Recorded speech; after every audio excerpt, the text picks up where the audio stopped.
Today I'm going to be talking about rigor mortis and its effects on the heart. Rigor mortis is a post-death change resulting in a stiffening or a hardening of the body muscles due to chemical changes in the myofibrils. In order for muscles to relax, they need calcium ATPase to pump calcium into the SR cisternae. And if this is not possible, it can lead to a permanent binding of the myosin heads to the actin filaments, and this needs energy in order to break, and when you are no longer alive, you do not have this energy, and therefore the muscles do not relax. I wanted to show a figure of muscle contraction to then explain muscle relaxation. So first, there is an actin potential that will arrive at the neurotransmitter junction. It will then, ACH will then be released and bind to the receptors, and it opens a sodium ion channel leading to an actin potential in the SR. The action potential then travels along the T tubules, and that calcium is released to expose those actin binding sites, being that the troponin is covering those. Then the myosin will connect to those actin binding sites, which then causes the muscle to contract, which is basically a shortening of the muscle, and it produces a tension, and then relaxation would happen when these myosin and actin heads break apart. Then what are actin and myosin, and how do they affect rigor mortis? I kind of already touched on this, but actin filaments are usually paired with myosin, and they are responsible for many types of cellular movement. And then myosin is like a molecular motor. It's a protein that converts chemical energy in the form of ATP to mechanical energy, and thus it generates force and movement.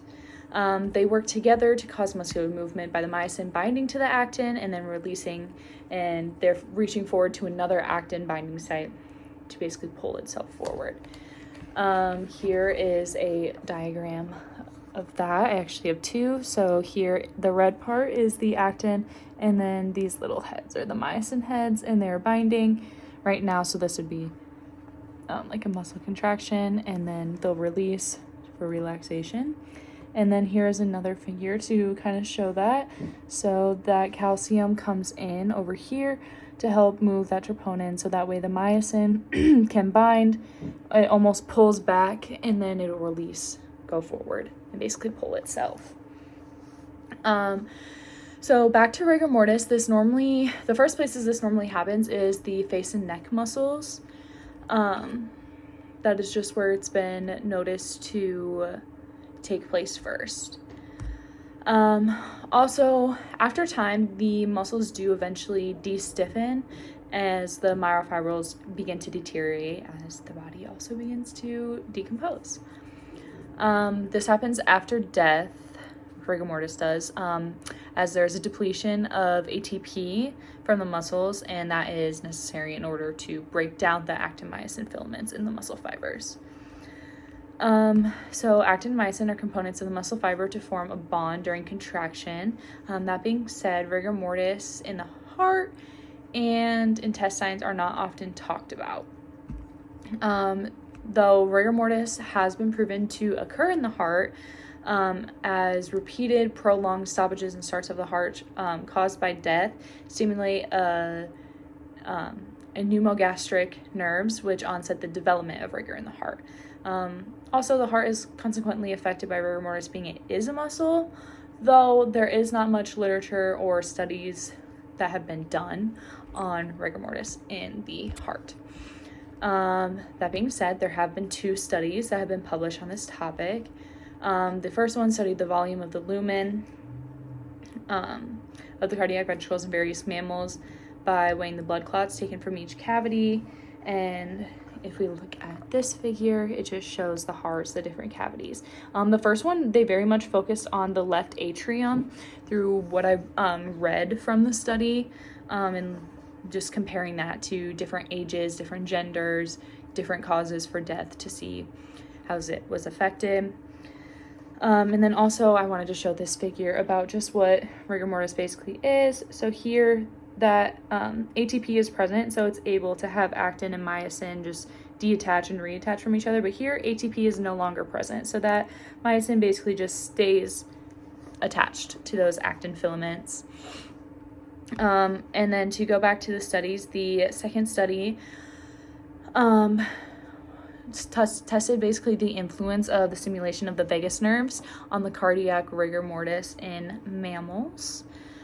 So going back to the first study, it was hypothesized that the rigor mortis should not cause postpartum contraction in regards to reducing the diameter of the ventricles. Instead, it was found that it freezes the state of cardiac arrest. Also, that as long as the intravascular pressure remains and does not change, this frozen state of the heart should remain relatively the same over time. But again, this study was only done over a few days, as rigor mortis tends to go away within that 50 to 3-day period. And so really there is no scientific proof for how long of a time. The prolonged period of time has not been studied. There is no really equipment to study that. So overall, it is known that rigor mortis does affect the heart, and its inability to unbind the actin and myosin in order to go to a relaxed state, which leads to the stiffening of muscles. And it does play a role in the heart, as the heart is a muscle, and it uses that relationship between actin and myosin in order to contract and release.